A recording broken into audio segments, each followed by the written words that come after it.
Yeah, molweni kwakhona. Greetings family. It's another day, it's another conversation. Ngasebuhlanti, Sidlimbadu Ngasebuhlanti. Ngasebuhlanti conversations. It's conversations about men, issues around men, from a boy child to Dadomkhulu Mdala. We sit and deliberate on some other matters. We analyze some other things about izinto around men and manhood. Everything that has to do with men, we sit and learn. Siyadodisana, siyadodiswa.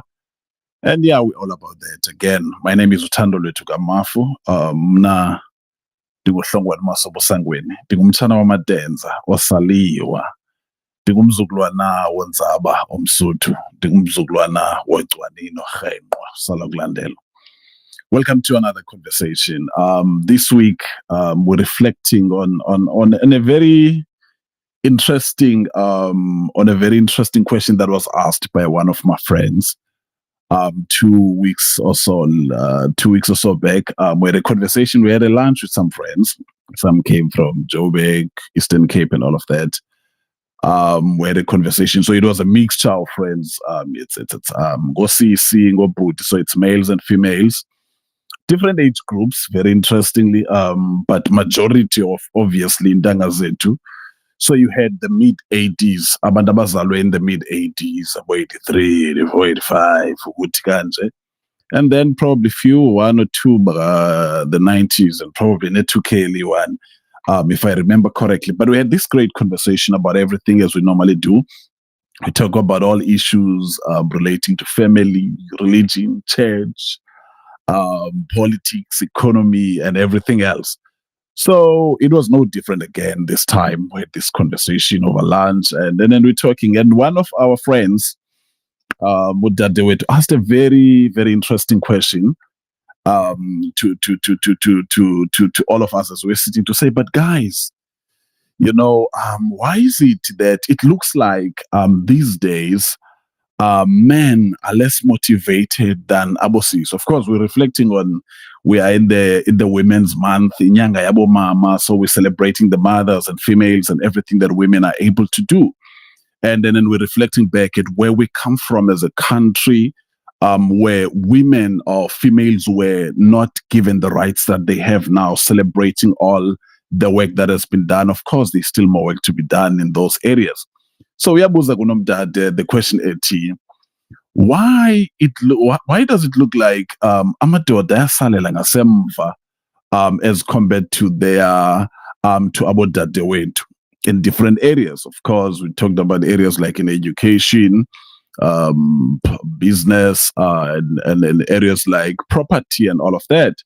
And it was very interesting conversation. People had different views and all that. I was able to raise 1 or 2 points, which is my opinions.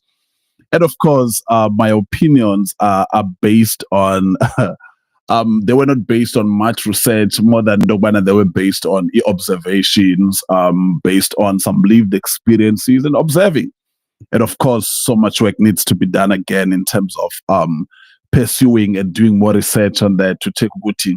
What are some of the reasons, if that is the case? Because an argument can be made by someone to say, is it ingabe kunjalo nyana?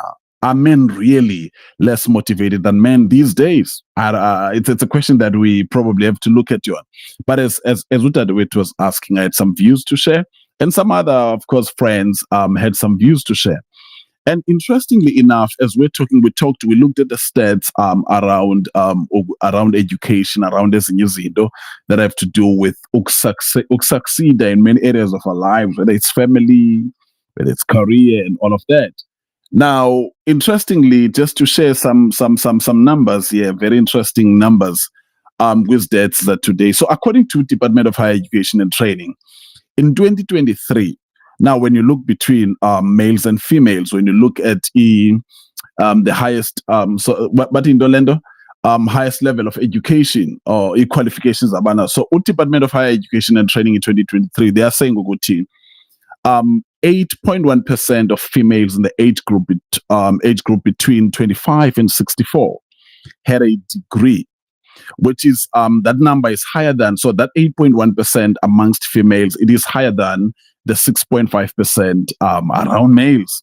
in the same. So Itilendo by 2023, when you look at the numbers, within females, 8.1% at least they've got a degree, which is NQF level degree, NQF level 7. While Amadoda or males are lagging behind at 6.5%. So remember, guys, this conversation was not about the gender wars, who's better than who, and all of that.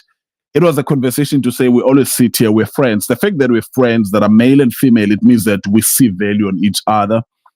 So we're taking about how do we help each other improve? How do we help each other to become better people? So it was a very interesting conversation. So you look at these numbers to say, okay, 8.1% of females now between the age of 25 and 64, they've got degrees, while only 6.5% of males. It means that there's so much work that needs to be done in both. Of course, we're hoping things will change in the country, more access to education, funding and everything. We know the challenges of the country. We know that. Now, if you look at these numbers and compare them to probably 1994, you'll find they are completely different, because by 1994, even though I don't have the specific numbers, but you had a high number of males that were more qualified and having degrees than females. And then because there's work that is done to address the challenges of the past. We know our country has got that past that discriminated against some other people and all of that. Now, we're talking about education. So, interestingly, I looked at another article again by Real Estate Investor Magazine. They published this article in August 2024. They are saying, Uguti, women are active buyers and sellers in South African property market. More than Amadoda, but the numbers are higher as compared to some years before, and then probably more than 10 years before, where men were more active than women.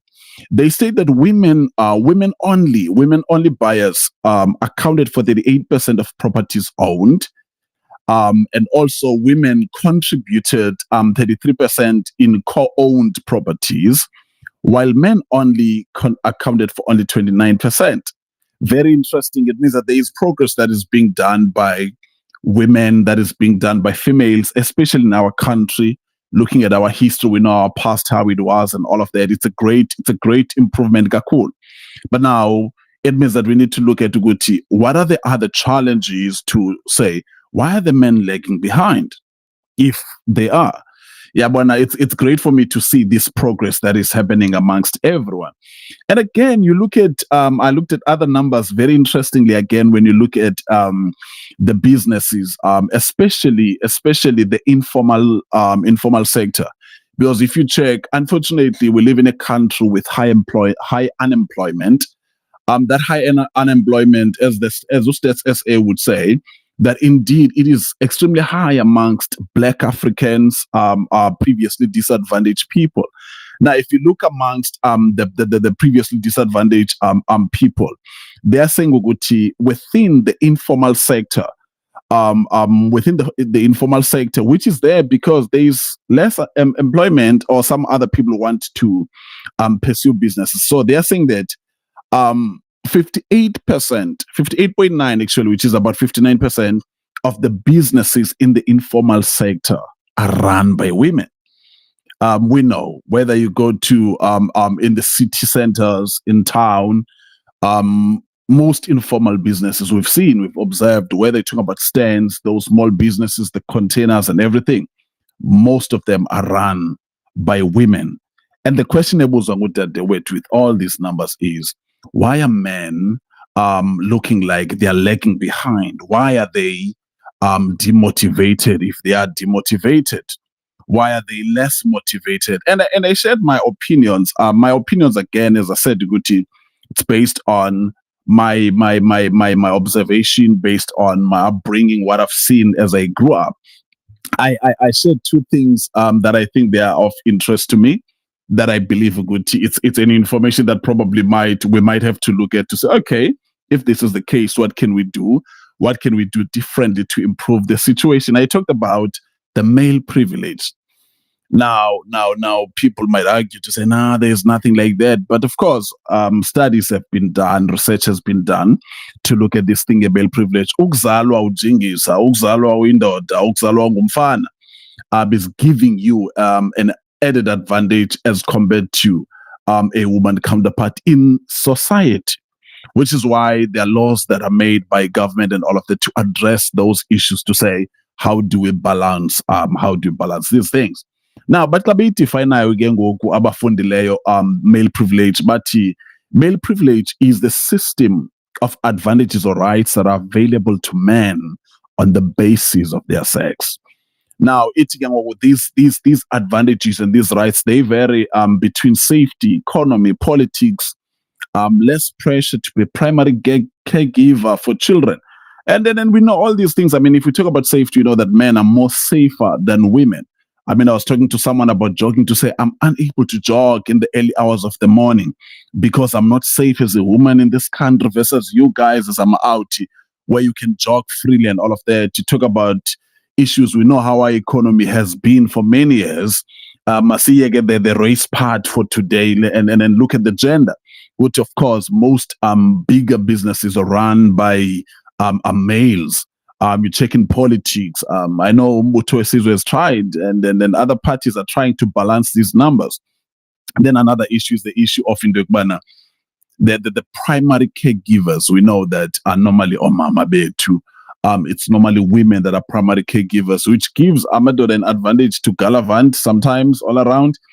And then when you look at this privilege, Itilendo, abandabane privilege, people with privilege generally sometimes they often lack the awareness of the challenges that are faced by other people.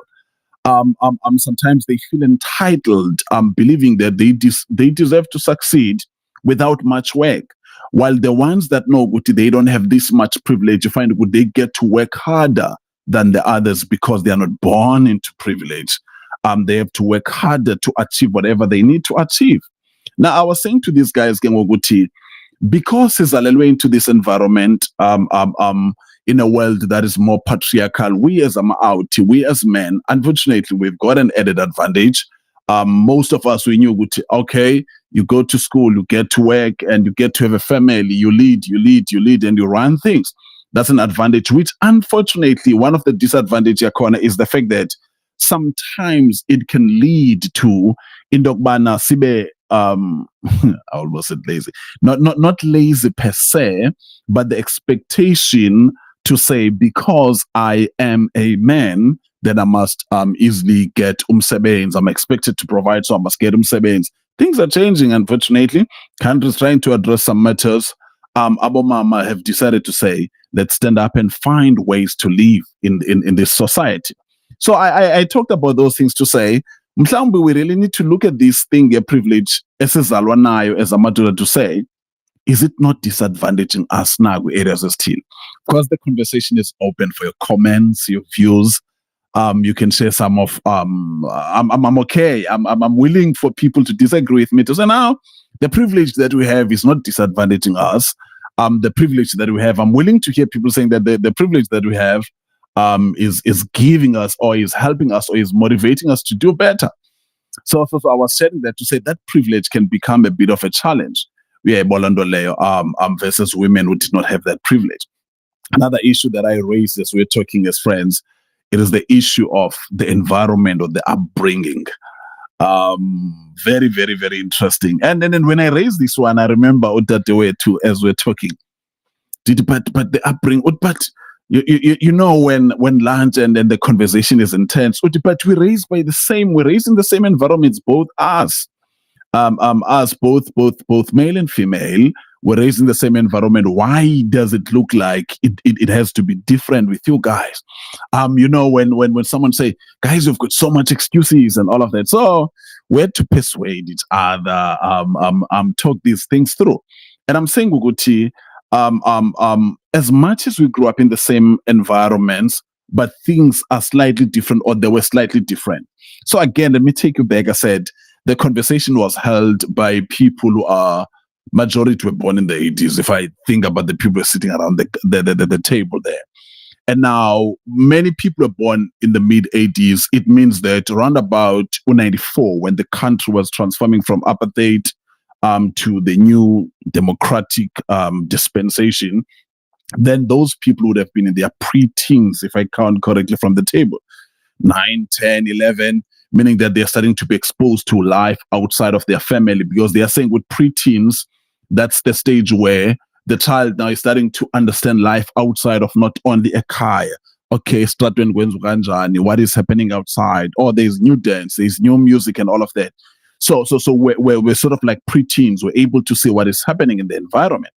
So we know Uguti, the environment, it is confirmed again by many studies and many experts, Uguti, the environment, the environment or the homes where people grow up plays a huge role in who people become later in life. So whether they become successful, motivated to pursue anything, it is influence. So an environment has got a way of influencing the environment, a child to become a better individual, a better adult later, or to be a worse environment. That's why you check many people who are growing up in areas where there is crime. Chances of them getting into crime are there. One other person said something very profound. I'll never forget what she said. It was a lady who said, impartation needs no permission.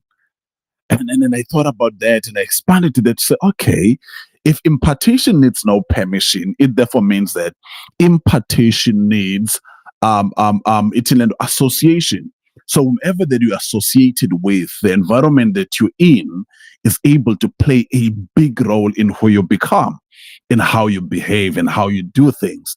So itilendo gengogo, because of Lamakaya Skulele, because of the families we grew up in, that environment is able to influence how both the boy and girl child abakulele in those families behave later on in life. A simple example. I grew up, again, I said I'm referring to my experiences and what I've observed. Grew up in the villages. In the villages where we grew up, predominantly most families were led by Omama due to migrant labor. Most families were led by mothers due to other factors as well. Some were widowed, some or that have left, and different reasons. We're not talking about that today. And because of that, our mothers had to raise both boys and girls. Now, because of the way abakulenga khona, some they suffered because Utata would go to a goalie. There's a song anathi ethi Utata kazange abuyele ekhaya. Very interesting when he says Utata, he left a big goalie, went to a goalie to look for umsebenzi, but he never came back home. So all those things, Zoguti school songo mama. So mama had to raise these boys and girls. They had to teach us how to do life. But unfortunately, they will have limitations when it comes to boys in some other areas. Now, you look at them suffering and having to go through tough time to make things zenzege for the sake of abandona babo to live. You find Guti, they realized Guti, yazi, they need to train their own girl children to do better in life. Now, you don't get this way, land.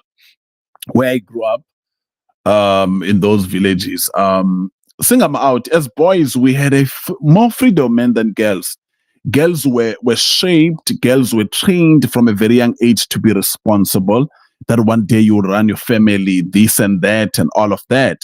While Tina sing them out, we had a lot of time, and so losing Omo, we take care of Ingomo, but slowly baller throughout the whole day. Yes, we'll do those responsibilities.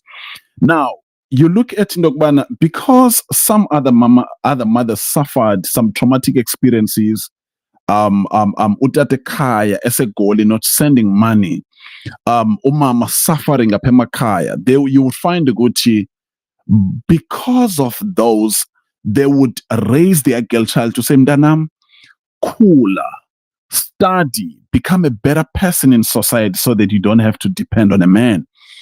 Some of those trainings were out of trauma to say, I suffered. I don't want you, my daughter, to suffer like I suffered. Some of them were to say, be able to have a voice now, because when you don't have an income, unfortunately, you will have less voice in other in other environments, especially toxic environments. So You find the very same two children, the boy and the girl, raised by the same mother, but they are raised differently. And that's the argument that I was saying to say, I look at my sister, I only have one sister, to say, no man, my sister got us used to know that we never got. And I don't blame my mother because she did not know any better. She's a woman. She tried her best. She taught us how to cook, to clean, and all of that. But the approach with my sister was slightly different. Obviously, she's a woman. And I've seen in those villages whereby you see women were encouraged to say, Mdanam, I never had an opportunity. Those are mothers who grew up under those times. I never had an opportunity to have education, never had an opportunity to be able to have a voice in society, study, work hard, do better so that you can be a better person in life. They were saying that to their girl children. With us, it was expected that after matric, you go and look for umsebenzi. You go to a Goli, you go to Cape Town, you go to a Durban, wherever the cities where there is work. It was always expected. Remember, in the 80s and probably the early 90s, there were still more opportunities of employment as compared to today. So it was expected that, okay, this one, once he turns 18, he can go and look for a job, or he might go to school or something. But you, as my girl child, make sure that you work hard, make sure that you succeed, make sure that you attain those education qualifications so that you can do better. So those are matters that I was raising with my friends then. Of course, different there were different inputs and different views from different people. And with those, then we talked about possible solutions, which is why I'm bringing this conversation here to say, what could be the other possible contributors to that? Because the numbers are not lying that there is a change from how things used to be, which is a good change, but the change might be bad if there is nothing that is happening amongst the males. There needs to be a great change where both males and females are doing well to better our communities and our societies. So I'm bringing the conversation to say what could be the other reasons. Of course, there are many other reasons. Another friend of mine, as we're just chatting, he talked about the socio-economic, socio-political factors that are contributing. I'm not sure how much they are contributing, but someone said, Uguti, is there a possibility that the change in policy about the country, where they're encouraging women to pursue those roles, those leadership roles, those qualifications, could it be that it's demotivating some other people who don't have much knowledge as I'm out to say what can they do better? I don't know. It's a conversation that is open to say, let's empower each other. Share with us your views, your opinions, your experiences on these matters, because the intention is that let's grow together. Let's do this or that young men to say, young men, be encouraged to go and pursue those studies, go and pursue that success. Let's improve our society. Because if we do that, we'll be improving the lives of the generations to come. So that's the conversation, guys. I'm leaving it with you on the question that was asked by this friend of mine to say, why are men looking like they're lagging behind? Yeah, have a great day.